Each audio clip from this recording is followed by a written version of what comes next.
actually, when I see the narrative of a really good friend of mine like Meek, and people trying to, again, if he was gay, which there's not one gay bone in his body, who cares? Number one, if people want to be gay, it is 2024. Who the f cares? Okay. Number two, there's not a gay bone in his body. So like, why do people want to lie about that? Why are you doing bunny hops, Meek? Because you got your ass beat in tennis. You got your ass beat. Keep going. Count out loud. Count out loud. Huh? 6, 7, 8, 9, 40, 41, 42. Keep up. Yeah, Mike. I'm gonna come hug you right now. I'm coming to hug you. Big hug. Get everyone to love each other. Ruben's recent comments have become the talk of the town, sparking even more speculation than before. For those familiar with Meek Mill, it's clear that he's always been transparent, whether about his wins or his losses. But Ruben's decision to step into the conversation has added a whole new layer to the story, one that's not entirely helpful. Ruben started by saying, if Meek were gay, which he isn't, by the way, who cares?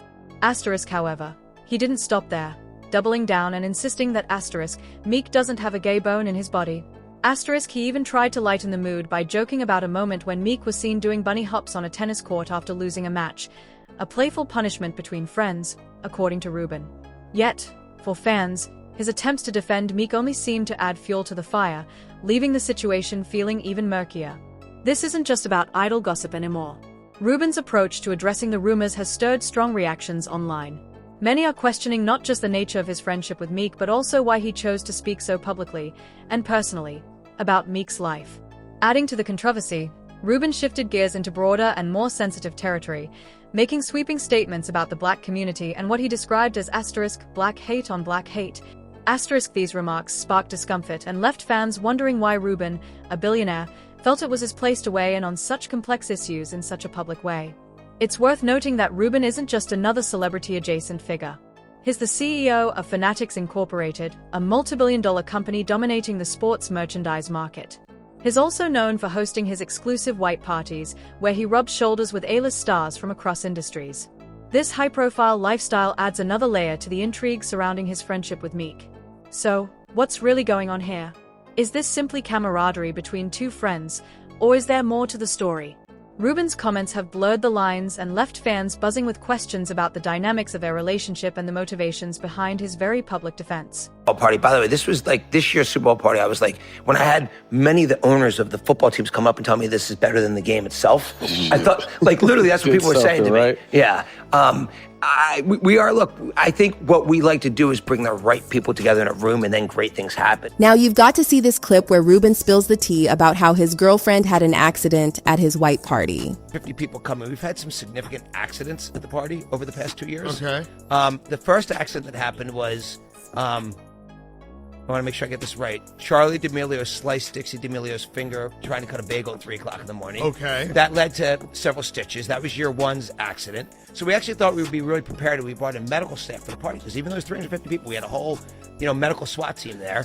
And Crazy. so I went to the back. So after like 12 people performed, just like this incredible, like just natural performances that broke out of the party.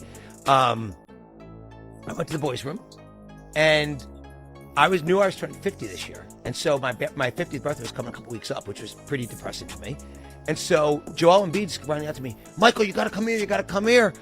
Camille got hurt. This is my girlfriend. He goes, Camille got really hurt. I'm like, remember this, yeah. I'm like, Joe, like stop. Like, I'm not falling for this. Right. Like, I'm like, no, you're not tricking me. And then they're like, you got to go upstairs. And all of a sudden, we just had my third daughter, our second daughter together a few weeks earlier. Thank you. And so she fainted. Now, I would say, the truth be told, that she tried to drink with the boys and wasn't able to handle herself. Yep. She's still going with fainting. It's a real debate within the Ruben household. I would probably side with you on this. Of course. Yeah, this is correct. No matter, and she actually gets mad at me when I tell her this. She's going with a faint. I'm going with, but anyway, yeah. she fell over and hurt herself very badly. So I had to leave at 12:15 the party. Why'd you have to leave? Because she had to go to the hospital. They thought she had That's why you got the medical tent. The medical, like, hey, send them off. This is my party. So I'm going to be honest with you. So the EMT doctor comes in the room. Joel was in the room, and they're like, her neck could be broken. I'm like, she's fine. Give her a drink. Like, don't worry about it. I'm like, she's good. Like, put her back in the game. Who cares? And Joel screaming like, "I've had this happen. You've got to go to the hospital right now." And someone else is screaming at me. And so obviously I was like, do I leave my 300 friends here, or do I go to the hospital and be a good guy? And so I made the decision I had to make. All right, so that was probably better. I don't want to say it's the right decision. No, it was in the so now long term. Now I'm in the hospital, and like literally as I'm getting there, someone else shows up, like one of our friends, and I'm like, Camille's like, "Why are you here?" She's like, "Oh my God, when Drake got up and started performing, I jumped into the speaker, she had blood coming out of her head." Oh my God. She cracked her head open. So literally I'm in the hospital, and I've got Camille there waiting. I've got this other friend of mine, BJ, there, who's got blood squirting out of her head. We need like 20 stitches in her head. So we've now had, with a total of 350 people, we've had like 3 real accidents. You need to do the party at the hospital. Well, that would be a good idea. That would be a good idea. But so we're now increasing the medical staff this year. But the party starts at 5 p.m. It goes till 4 a.m. And I came back from the hospital. I, of course, left Camille in the hospital once I knew she was going to leave. Yeah, right. Yeah. Right. I'm like, vital signs I'm coming good, back in out. hot. Yeah, I'm FaceTiming Trav. I'm like, Trav, I'm coming back in hot. And there were about 200 people left when I got back, and we went into high gear from the 2 to 4. But here's the kicker. Ruben's meteoric rise to the top isn't just credited to his intelligence or hard work. There's growing speculation that his success owes much to his connections and strategic moves within elite social circles. The way he navigates these spaces has people wondering if there's more beneath the surface. Ruben's persona may appear friendly and approachable, but questions about his motives, especially regarding the young black artists he frequently associates with, are hard to ignore. This isn't the first time such rumors have surfaced. Fans still remember the chatter about Lil Baby stemming from Ruben's infamous white parties, lavish gatherings that have been under scrutiny since their inception. Many compare these events to the legendary and sometimes controversial parties hosted by Diddy in the past. According to rumors, these parties weren't just social outings. For up-and-coming artists, they were pivotal networking opportunities, allegedly with strings attached. Whispers suggest that gaining Ruben's favor and access to his elite connections might come with certain unspoken expectations. These rumors gained traction after unusual photos emerged showing young rappers like Lil Baby and even Meek Mill in cozy, intimate settings with Ruben and other wealthy older men. The speculation doesn't stop at the parties. There's talk of humiliation rituals, with claims that rising stars might be pressured into compromising situations as a test of loyalty or commitment. When videos of Meek doing bunny hops on a tennis court as part of a light-hearted punishment started circulating, fans began connecting dots. What seemed like a playful moment between friends was reinterpreted by some as a deliberate act with hidden meaning. These suspicions were only amplified by hints dropped by insiders, suggesting that Ruben's relationships with black celebrities might have deeper, more complex undertones than they appear. For his part, Ruben insists it's all innocent, just camaraderie and friendship. But for many, the details don't seem to add up. The combination of his high-powered status, close ties with young artists, and the persistent whispers about power dynamics has created a cloud of intrigue around Ruben's true intentions. Whether these are baseless rumors or an uncomfortable truth, one thing is clear. Ruben's relationships and actions are sparking conversations that refuse to die down. There's tons of evidence that P. Diddy, Puff Daddy, has been running a blackmail operation very much like Jeffrey Epstein, but in the rap and music industry for basically 30 years. The record executives at the very top knew what P. Diddy was doing. They were attending the parties with underage girls where they were spiking drinks. They were deeply involved in Diddy's personal life, and all evidence points to them supporting his operation, or at the very least turning a blind eye. In order to understand this lawsuit against P. Diddy, you need to understand the history of sexual blackmail. A lot of people in the comments are misunderstanding why rap music is so anti-gay, and a lot of people understand the ties of Israel and the Mossad to blackmail by Epstein, but a lot of people don't realize the ties of sexual blackmail back to the invention of blackmail and the Jewish mob. So if you don't know what's going on, Diddy, one of the most influential people in the rap industry over the last 30 years, just got served this court case that alleged all kinds of crimes, including murder and but especially having all of his homes wired with cameras and hosting parties with underage girls, rappers, label executives, celebrity politicians, and collecting blackmail on tons of important people. And so the bigger picture is not filled in directly. You have to kind of understand the history of this stuff and what each thing might imply about the bigger picture. And that requires an understanding of the history of this stuff. And it's not complicated, and it's a wild story. So, The FBI was founded by J. Edgar Hoover. He actually was the head of the Bureau of Investigation, the BOI, before the FBI was even invented back in the 20s. And he served there for 11 years. Then they invented the FBI, and he served as the head of the FBI for 37 years, totaling 48 years leading what was more or less the FBI. So we're talking like all the way from like the Great Depression through World War II into like the 60s. Like through the 60s music revolution into the 70s. All of that time period, the FBI was led by the same person, and he was one of the most corrupt government officials in all of US history. And understanding the state of organized crime and of law enforcement in America is impossible if you don't know about J. Edgar Hoover. And understanding the nature of blackmail is impossible if you don't know about Meyer Lansky, who was a boss in the Jewish mob back in the 30s, 20s, like Prohibition days and so on. Meyer Lansky, this Jewish mob boss, basically invented the concept of sexual blackmail. And he did it by blackmailing J. Edgar Hoover, the guy who was explicitly supposed to be taking guys like Meyer Lansky down.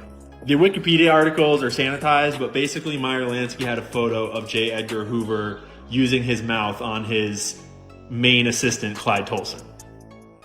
Realistically, it was his boyfriend. They were a couple. But then, once Hoover was blackmailed, he was like, how much worse could it get? And so he started hosting blackmail parties in collusion with these mobsters and inviting all sorts of important people to these blackmail parties to collect his own blackmail. This all happened in what was called the Blue Suite at the Plaza Hotel. And it was basically a bunch of male cross-dressing orgies all caught on camera for like a decade or more. And because Hoover was already blackmailed by the most powerful gangsters in the world, like he didn't give a shit, and he just went and hosted them, and everybody got blackmail on everybody. But the critical piece to understanding the gay aspect of rap music today and the whole situation back with Hoover is that at the time, remember, Cold War, McCarthyism, like we got to get rid of all the communists. There was what was called the Lavender Scare, which is basically just saying that they were all really worried that gay people would get blackmailed by the Soviet Union. And so it wasn't good to be gay, because if you were gay, you could get blackmailed because you wouldn't want anyone to know you were gay. And so don't be gay. And so you should be ashamed of being gay. And so then the blackmail is like, see, it's like a big circle of how the one creates the other, creates the other, creates the other. Yeah, now think about rap music. All the rappers are super hard and like gay people suck, and then like a bunch of them are gay and they're getting blackmailed about it, and so they rap more about how they're hard and gay people suck, and it creates this little circle.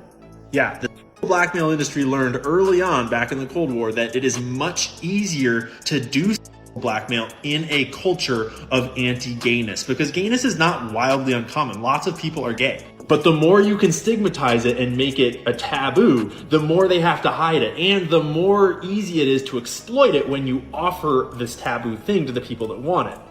And then the stronger your power over them is when you have them on film doing it. You feel?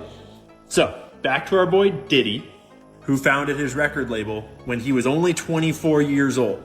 Became one of the most successful record labels of the time. He was able to do that because he was financed and supported by his mentor, Clive Davis, who just happens to be gay and rich and Jewish, just like Meyer Lansky was. And at the time, he was one of the most influential men in the music industry. He'd managed all kinds of the biggest name artists that you've ever heard of. And he found this guy, Diddy, on the up and up in one of his companies, who we now know from this lawsuit and the other lawsuit filed by his ex-girlfriend Cassie, which is horrific, disgusting, not a good read. We know that Diddy has some real effed up sexual proclivities, as well as just generally probably being at least gay or bi, one of the two.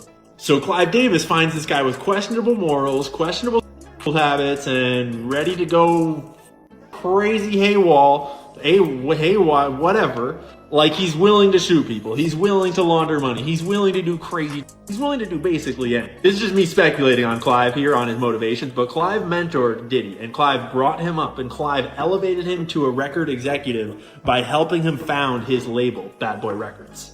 That was Clive's move. He did that. And then Diddy, along with a lot of help from a lot of other people all around him, proceeded to do 30 years worth of blackmail operations within the rap industry and promoted artists that seem to have been ensnared in it, like Usher, for example. like Meek Mills. Hell, even Justin Bieber is like directly in this storyline. And so, what you wind up with is a rap industry, a music industry that is full of people that are creating the types of music that the people above them, that the people that hire them, that the people that manage them want them to make. They're all terrified of stepping on the wrong toes or getting out of line or doing what they're not supposed to for one blackmail reason or the other. And we wind up with an entire industry full of musicians that are glorifying gangs and violence and drugs. I mean, think about it. There's no better way to undermine an entire population, an entire race, an entire culture than to target their kids with subversive messages that they're going to think is cool, and the parents can't say about it because then the kids will just think it's cool. Ruben's recent comments about Meek Mill have sparked major debate, but it wasn't just his defense of Meek that grabbed attention. It was how he said it. His remark about Meek not having a gay bone could have been a simple denial, but the choice of words and joking tone felt oddly specific, adding a layer of intrigue to their already controversial friendship. But Ruben didn't stop at defending Meek. He pivoted into a critique of social issues, particularly what he labeled as black culture. This is where things got messy. Ruben expressed confusion and dislike for what he called the hate-on-hate dynamic among black people, implying it was unique to the community. He suggested they should uplift and support one another, comments that struck many as ignorant and condescending. Critics pointed out that for a billionaire profiting off black talent, his remarks were tone-deaf. Imagine a reverse scenario. A black celebrity publicly criticizing cultural aspects of Ruben's community. The backlash would be swift and harsh. Ruben's comments came across as overstepping, as though he was lecturing a community he doesn't fully understand.